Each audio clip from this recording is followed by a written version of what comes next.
ఉత్తమ్ గారు సమాధానం చెప్తే మళ్ళీ దానికి 10 నిమిషాలు కావాలి. చెప్తా, అది కూడా లాస్ట్లో చెప్తా. ఉత్తమ్ గారు ఏమేమి మాట్లాడినారు అన్ని రాసుకున్న 12 మాట్లాడినారు, 12కి ఆన్సర్ ఇస్తారు. Now I go to NDSA.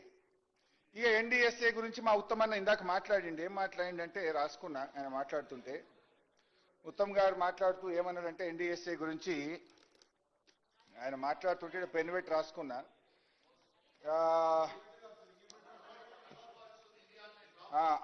ఏమన్నాడంటే ఉత్తమ్ గారు చెప్తా ఒకటి రాసుకున్నా. వాళ్ళ గురించి చాలా గొప్పగా చెప్పిండు ఉత్తమ్ గారు. ఆయన చెప్తా ఉంటే ధనాధన్ పెన్తో రాసుకున్నా. సో ఏమన్నారంటే ఉత్తమ్ గారు, they are the masters, experts. ప్రపంచంలోనే అంత గొప్ప ఎక్స్పర్ట్స్ ఎవరు లేరు. వాళ్ళంతా అసలు నాలెడ్జ్, తెలివితేటలు ఎవరికి ఉండవు అని ఉత్తమ్ కుమార్ రెడ్డి గారు ఎన్డీఎస్ఏ గురించి చెప్పారు. Now I will speak on NDSA. NDSA గురించి చాలా గొప్ప మాటలు, అంటే most highly qualified, technical, expert, super అని వాళ్ళ గురించి చెప్పారు. నైస్. అయితే ఇదే ఉత్తమ్ అన్న ఆ రోజు ఎంపీగా ఉండే. I will go to into that. ఎంపీగా ఉన్నప్పుడు ఈ ఎన్డీఎస్ఏ బిల్లు పార్లమెంట్ లో వచ్చింది.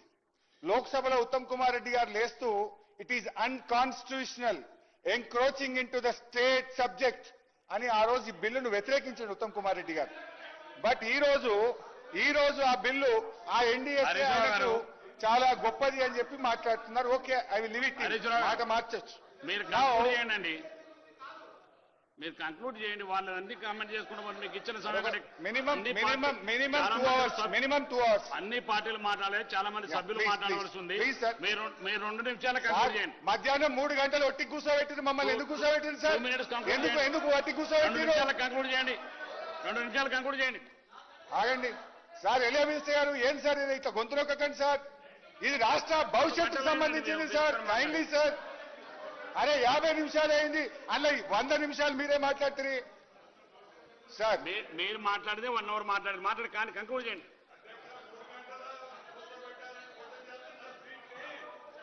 సార్. స్పీకర్ సార్, ఎన్డీఎస్ఏ సరే, ఎన్డీఎస్ఏ గురించి మాట్లాడేటప్పుడు పార్లమెంట్ చట్టము, ఈ దేశంలో పార్లమెంట్ ద్వారా ఏర్పడ్డటువంటి సంస్థ అత్యున్నత సంస్థ అని చెప్పారన్న. మరి పార్లమెంటు ద్వారా ఏర్పడ్డటువంటి సంస్థ దేశం మొత్తానికి ఒక నీతి ఉంటుందా అధ్యక్ష? రాష్ట్రానికి ఒక నీతి ఉంటుందా?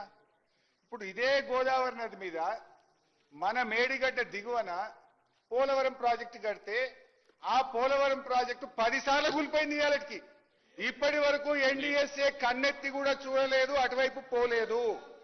అయితే అధ్యక్ష, నేను అడిగేది, నచ్చితే ఒక నీతి, నచ్చకపోతే ఒక నీతి ఉంటుంది అధ్యక్ష. హరీశ్రావు గారు, మీరు కంక్లూడ్ చేయకపోతే మీరు బట్టి డిప్యూటీ సీఎం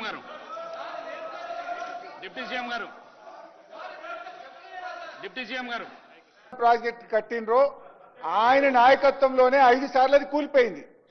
ఆయనను తెచ్చి మేడిగడ్డ బ్యారేజ్ కు ఎన్డీఎస్ఏ చైర్మన్ గా రిపోర్ట్ ఇస్తే ఆ రిపోర్ట్ కున్న శాంటిటీ ఏంది అని నేను అడుగుతా ఉన్నా.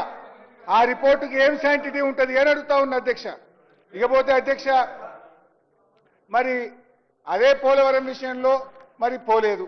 మరి మన రాష్ట్రంలో కూడా అధ్యక్ష ఎస్ఎల్బీసీ కుప్పగూలింది. ఆయనకి ఎందుకు ఎన్డీఎస్ఏ రాదు? సుంకిశాల కూలింది, ఎందుకు రాదు?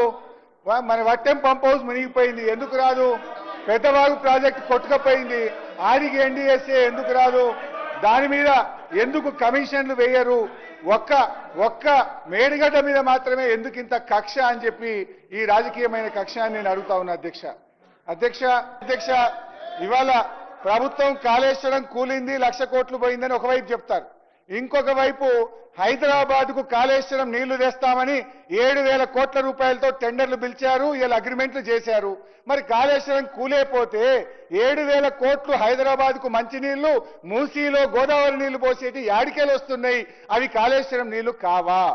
2, ముఖ్యమంత్రి గారు ఈ మధ్య గంధమల్ల పోయి ఆ గంధమల్ల రిజర్వాయర్ కు శంకుస్థాపన చేసిండు. గంధమల్లకు నీళ్లు ఎక్కడి నుంచి పోతాయి? అవి కాళేశ్వరంలో భాగంగా కట్టిన మల్లన్న సాగర్ నుంచే పోతాయి కదా.